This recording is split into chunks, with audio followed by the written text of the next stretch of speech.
Greenland global map पे देखें तो बर्फ से ढका हुआ 56,000 लोगों की जनसंख्या, जिस पर डेनमार्क का कंट्रोल। लेकिन ये सिर्फ एक बर्फ का टुकड़ा नहीं है, ये धरती का एक ऐसा खजाना है जिसके लिए दुनिया के 3 सुपर पावर एक दूसरे के आमने सामने हैं। इसके बर्फ के चादरों के नीचे समुद्र की तलहटी में छिपे हैं rare earth minerals, oil and gases, जिससे बनते हैं सैटेलाइट, चिप्स, इलेक्ट्रिकल व्हीकल्स। मतलब बर्फ के चादरों के नीचे छुपा है दुनिया का सबसे बड़ा एनर्जी जोन, जिसे अभी तक किसी ने छुआ नहीं है। लेकिन यही बातें दुनिया के लिए खतरनाक साबित होने वाली है, जिसके लिए दुनिया के 3 बड़े सुपर पावर आपस में कोलाइड कर सकते हैं। क्योंकि चाइना दुनिया का 90% रेयर अर्थ मिनरल्स प्रोसेस करता है, वहीं पे रसिया कंट्रोल करता है Arctic military access.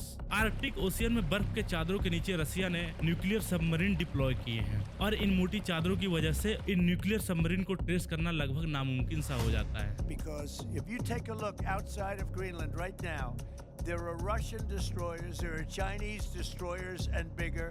There are Russian submarines all over the place. और अमेरिका यही डर अपने लोगों को दिखाकर ग्रीनलैंड पे कंट्रोल करना चाहता है एट एनी कॉस्ट। लेकिन इस बात से भी नकारा नहीं जा सकता कि अमेरिका को लॉबिस्ट और पूंजीपति कंट्रोल करते हैं। ऑयल एंड एनर्जी कंपनियों ने ट्रम्प के ऊपर काफी पैसा बहाया, या एक तरह से ये कहें कि ट्रम्प को खरीद लिया है। इसीलिए Trump oil and energy rich country जैसे वेनेजुएला, ईरान और अब ग्रीनलैंड पे अपना कंट्रोल करना चाहता है। लेकिन एक और मजबूत कारण है जिस पर लोग बहुत कम बात कर रहे हैं। आर्कटिक पिघल रहा है। वर्ल्ड ट्रेड के लिए एक नया और बेहतरीन रूट दुनिया को मिलने की संभावना है, जो नॉर्थ अमेरिका, यूरोप और एशिया के लिए स्वेज और अदर रूट की तुलना में कम ईंधन, कम समय और कम खर्च, मतलब ज्यादा एफिशिएंट होगा। मतलब ग्रीनलैंड पे control means future world trade पे कंट्रोल। इसीलिए सभी ग्रीनलैंड पे अपनी पकड़ मजबूत करना चाहते हैं। लेकिन सवाल यह है कि ग्रीनलैंड क्या चाहता है। ग्रीनलैंड चाहता है इंफ्रास्ट्रक्चर, जॉब्स और डेनमार्क से आजादी, और ये सब चाइना उन्हें दे रहा है cheap loans, infrastructure, mining, investment, airport के रूप में। और इस तरह चाइना ने बिना हथियार, बिना आर्मी के ग्रीनलैंड पे अपना इन्फ्लुएंस कायम किया। और इन्हीं बातों के डर से अमेरिका ग्रीनलैंड पे कंट्रोल चाहता है, ताकि चाइना और रसिया के बढ़ते इन्फ्लुएंस को ग्रीनलैंड में रोक सके।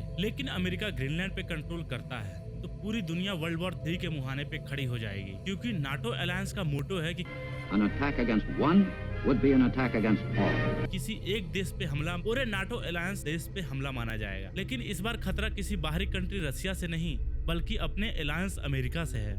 France, Italy, Germany already America के विरोध में ग्रीनलैंड और डेनमार्क के सपोर्ट में खड़े हैं। अगर नाटो टूटा तो रसिया और अमेरिका बेलगाम हो जाएंगे, और चीन और भारत जैसे देश अपनी अपनी अलग अलग चाल चलेंगे। पूरी दुनिया दहशत में जिएगी कि कब कौन किस पे न्यूक्लियर हमला कर दे।